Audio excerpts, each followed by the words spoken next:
Assalamualaikum warahmatullahi wabarakatuh. Sahabatku, terima kasih sudah berkenan mampir di channel ini. Semoga sahabat semua selalu sehat dan berkah rezekinya, serta selalu dikabulkan segala hajat. Amin. Kali ini kami akan berbagi tentang kisah Nabi Hud alaihi salam. Kami berharap kisah ini dapat diajarkan kepada anak dan keluarga serta murid pondok ataupun sekolah, agar mereka dapat mengenal sejarah atau kisah para nabi dan rasul, sehingga dapat menambah keimanan mereka kepada para rasul-rasul Allah. Mari kita simak kisahnya, dan jangan lupa sambil diminum kopinya. Nabi Hud alaihi salam adalah putra Sam bin Nuh alaihi salam. Dengan demikian, beliau adalah cucu Nabi Nuh alaihi salam. Nabi Hud diutus oleh Allah subhanahu wa ta'ala kepada umatnya, yaitu kaum Ad, yang bertempat tinggal di utara Hadramaut, Yaman Selatan. Nabi Nuh menyeru kaumnya untuk menyembah Allah, meninggalkan penyembahan berhala, dan melarang mereka menganiaya sesamanya. Kaum Ad termasyhur karena mereka rata-rata memiliki tubuh yang besar-besar dan kuat. Mereka mempunyai kebun-kebun yang luas dan hasil bumi yang berlipat ganda. Dengan kekayaan yang melimpah itu, mereka dapat membuat rumah serta istana yang indah dan megah sebagai tempat tinggal masing-masing. Namun, justru karena kebahagiaan hidup itulah mereka lupa akan asal-usulnya. Mereka tidak menyadari dari mana sebenarnya kekayaan itu mereka peroleh. Mereka malah menyembah batu-batu, dan kepada benda-benda itulah mereka berterima kasih atas nikmat dan rahmat yang diperolehnya. Begitu pula, kepada batu-batu itulah mereka memohon pertolongan bila ditimpa kesusahan.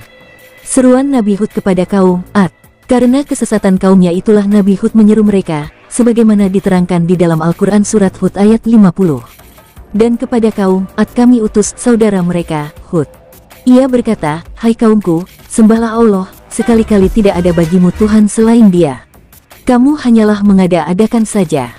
Dan ayat 51, hai kaumku, aku tidak meminta upah kepadamu bagi seruanku ini. Upahku tidak lain hanyalah dari Allah yang telah menciptakanku. Maka tidakkah kamu memikirkannya? Dan pada ayat 52, dan dia berkata, hai kaumku, mohonlah ampun kepada Tuhanmu lalu bertobatlah kepadanya, niscaya Dia menurunkan hujan yang sangat deras atasmu, dan Dia akan menambahkan kekuatan kepada kekuatanmu, dan janganlah kamu berpaling dengan berbuat dosa. Seruan Nabi Hud alaihi salam itu dijawab oleh kaumnya, sebagaimana diterangkan dalam Quran surat Hud ayat 53-55 sebagai berikut. Kaum Ad berkata, hai Hud, kamu tidak mendatangkan kepada kami suatu bukti yang nyata, dan kami sekali-kali tidak akan meninggalkan sembahan-sembahan kami karena perkataanmu, dan kami sekali-kali tidak akan mempercayai kamu. Kami tidak mengatakan melainkan bahwa sebagian sembahan kami telah menimpakan penyakit gila atas dirimu.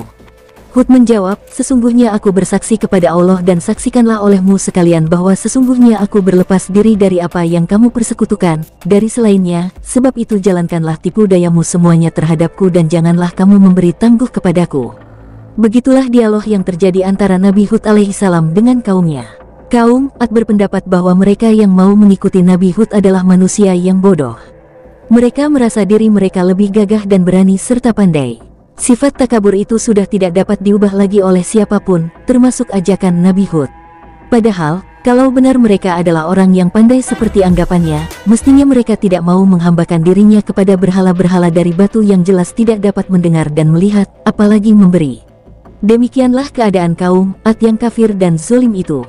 Namun Nabi Hud terus saja menyeru mereka, meskipun sambutan yang diperoleh beliau amat mengecewakan.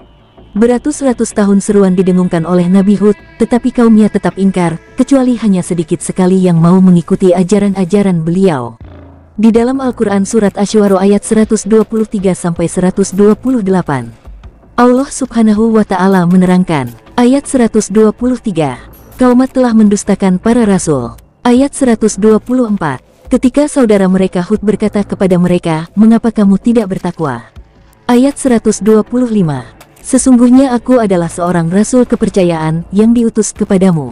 Ayat 126, maka bertakwalah kepada Allah dan taatlah kepadaku.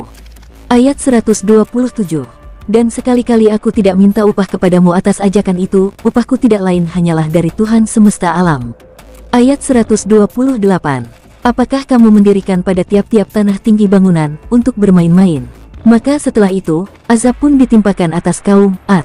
Karena saking dahsyatnya keingkaran kaum Ad terhadap ajaran Nabi Hud, maka jatuhlah keputusan Allah subhanahu wa ta'ala atas mereka untuk segera menurunkan azab berupa bencana angin badai topan.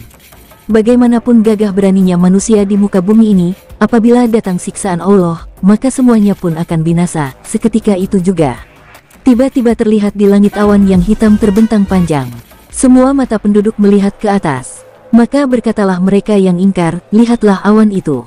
Sebentar lagi hujan akan turun untuk menyiram tanah dan tanaman-tanaman kita, dan memberi minum kepada binatang-binatang ternak kita. Nabi Hud berkata kepada mereka, itu bukan awan rahmat, tetapi awan yang membawa angin samun, yang akan membinasakan kamu semuanya, angin yang penuh dengan azab yang amat pedih. Kemudian mulailah angin berembus dengan dahsyat. Binatang-binatang ternak mereka berhamburan keluar dan terbang di bawah angin. Begitu pula semua benda milik mereka. Gunung-gunung pun menjadi hancur. Mulailah kaum Ad merasa takut dan berlarian ke sana kemari untuk mencari perlindungan.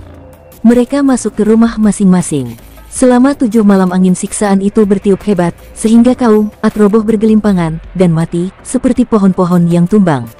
Sementara itu, Nabi Hud beserta pengikutnya yang beriman berada di dalam keselamatan. Allah Subhanahu wa Ta'ala berfirman dalam Quran Surat Al-Haqqah 6-8.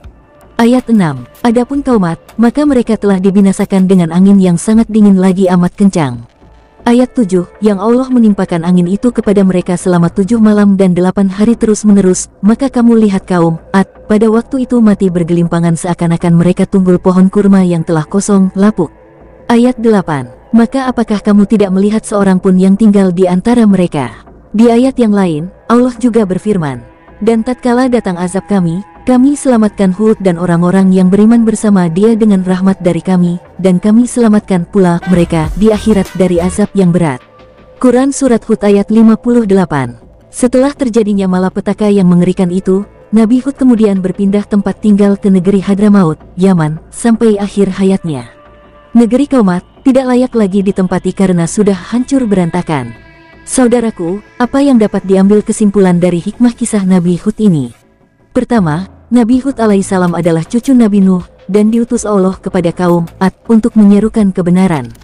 2. Kaum Ad amat menyombongkan diri dan takabur karena merasa dirinya kuat dan mampu membuat bangunan-bangunan yang kukuh. Padahal mereka adalah para penyembah berhala yang tidak berbicara dan mendengar. 3. Akhirnya, azab Allah menimpa kaum Ad, sehingga mereka binasa. 4. Jika umat manusia telah keterlaluan dalam kedurhakaannya, maka Allah akan membinasakannya dan menggantikan mereka dengan umat yang lain.